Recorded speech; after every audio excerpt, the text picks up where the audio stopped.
ज्ञान book channel में आपका स्वागत है। आज हम आपको एक कहानी सुनाने जा रही हूँ जिसको सुनने के बाद आपको कभी भी गुस्सा नहीं आएगा। तो ऐसा ही ज्ञानवर्धक मोटिवेशन कहानी सुनने के लिए आप हमारे चैनल को लाइक, शेयर और सब्सक्राइब करके नए हो तो बेल आइकन दबा दीजिए तो आपको नया वीडियो का नोटिफिकेशन मिलता रहेगा। तो चलिए सुनाती हूँ। एक गुरुकुल में रोज मेडिटेशन करने का नियम था।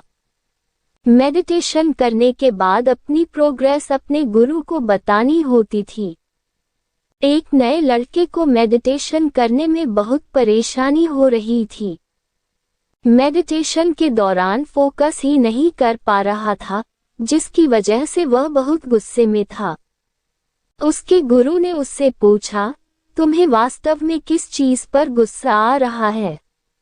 उस लड़के ने कहा, जब भी मैं मेडिटेशन करता हूँ, कभी कोई बातें करता हुआ जाता है, कभी बिल्ली या दूसरा जानवर आ जाता है। गुरु ने लड़के से कहा कि तुम्हारे आसपास की हर चीज पर तुम्हें गुस्सा आ रहा है, जबकि मेडिटेशन करने का असल मकसद ही गुस्से को नजरअंदाज करना होता है।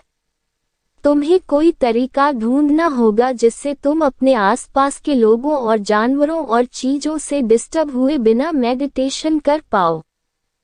तो फिर लड़का गुरुकुल से बाहर पीसफुल जगह ढूंढने निकल पड़ा।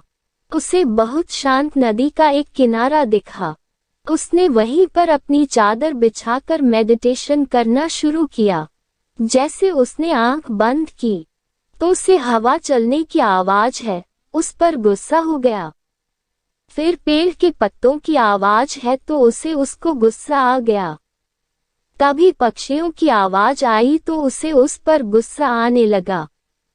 उसने सोचा उस नदी के किनारे पर बहुत डिस्टर्ब है, क्यों ना नदी के बीचों बीच जाकर ध्यान किया जाए।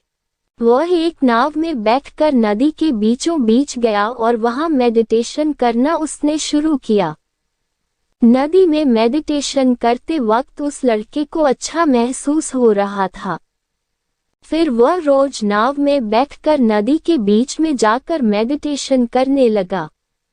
अब वह खुश था कि कोई डिस्टर्ब नहीं कर रहा है और वह ध्यान कर पा रहा है। एक दिन नदी में मेडिटेशन करते वक्त उसे पानी के छप छपाने की आवाज आई। उसने आंखें खोली तो देखा कि बड़ी सी नाव उसकी तरफ आ रही थी। वह गुस्सा हो गया। वह गुस्से में चिल्लाने लगा, अपनी नाव को यहाँ मत लाओ, उसे मोड़ लो। लेकिन उसने उन्हें इस लड़के की नाव को टक्कर मार दी।